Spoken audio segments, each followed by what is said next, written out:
এটা তো আকাশ। এমন করো না, আমি পড়ে যাবো, ছাড়ো। আমার সব কথা শুনতে হবে। অনেক চালিয়েছো, এবার দেখো কি হয় তোমার সাথে আকাশ। আমি তো বই আনতে ভুলে গেছি, এখন কি হবে? আকাশ, তোমার বইটা দিবে? পারবো না। দেখো তো এটা কি। দিয়ে দাও। এখন যদি এটা সবাইকে দেখাই তাহলে কেমন হবে বলো তো? খিদে পেয়েছে অনেক, আজকে অনেক গরম পড়েছে, ভালো লাগছে না।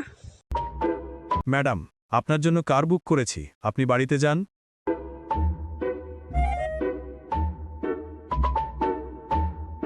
এগুলো এখানে কেন এনেছো? তোমার জন্য প্রথম পুরস্কার পেয়েছি, তাই তোমার এগুলো ভিডিও ডিলিট করে দিচ্ছি, চিন্তা করো না। তোমরা নাকি প্রেম করছো দুইজন, সবাই বলছে। আরে না, তোমরা ভুল ভাবছো, যাও ওদেরকে বলে দাও আমাদের মাঝে কিছু নেই। হ্যাঁ, আসলে আমি আর ও দুইজন লুকিয়ে প্রেম করছি, তাই না মীরা?